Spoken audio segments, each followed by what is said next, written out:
Morning. I'm going to do a really quick little session. And what it is, I'm doing a demo tomorrow night and we're making the creamy coconut chicken curry with cauliflower rice. And I need tandoori paste.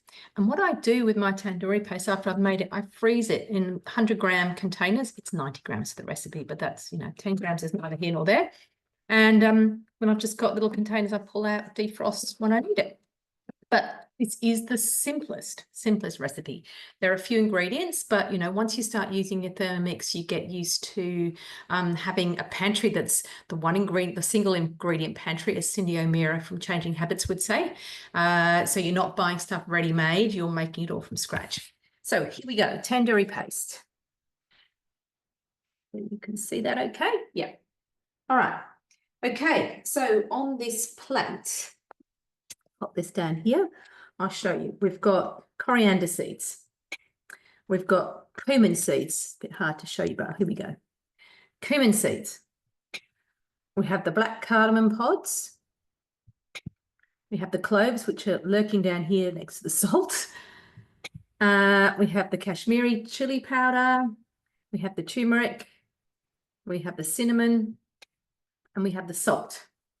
All right, so I'm going to tip all of those things. Doesn't that remind you of like a spice bazaar somewhere exotic in the world? Anyway, those are all going in. Hopefully I'll get them all in safely. There we go. 60 grams of brown sugar. Usually I do decrease the amounts of sugar in a lot of things, but I haven't actually tried decreasing it in this. So I'm not sure if that's going to really affect the recipe. So we'll stick at 60 grams for that. Then 120 grams of tomato paste, because we know tandoori paste is a bit of a reddish colour.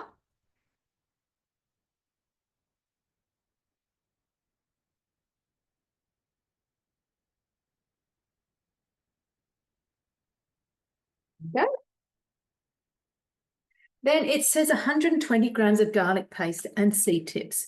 Now, when this recipe first came out and we first started making the creamy coconut chicken curry, we used to very diligently make the paste, all right? But you don't need to make the paste. All you need is the equivalent in garlic because it's all going to be blitzed up, okay?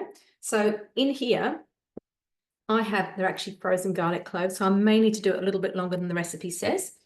And 80 grams of ginger paste. Well, again, I've just got the same amount in ginger. So all that is going in. And 200 grams of olive oil.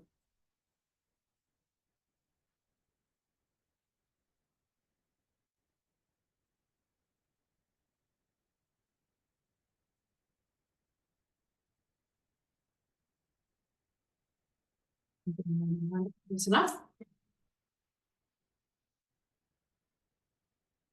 So I don't know if you can see that, it's sort of drowning in olive oil at the moment. And it says just blitz for 20 seconds. Now, what I am going to do is I'm going to just check that because, like I said, my garlic's frozen.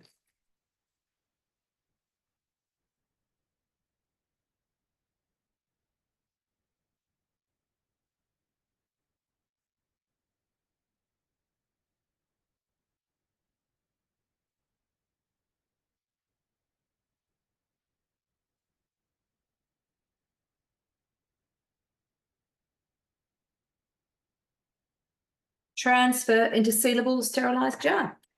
I'm just going to, oh, actually it looks awesome. It looks awesome. It smells amazing. So what I do from here, as I said, I'm going to just use the scale. So next, it says if you are putting it in a jar in the fridge, then you should cover it with a little bit of oil. And that is actually what you should do for any pastes and things that you make. A little bit of olive oil on the top and it just preserves it for a bit longer. But as I said, I'm going to weigh mine into 100-gram lots. So I'm not going to do all of them.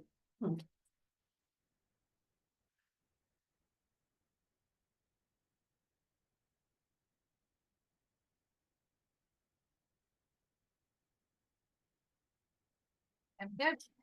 So that will go in the freezer. Little lid on top, and I will label it. Not coconut cream, but I'll put a new label on there.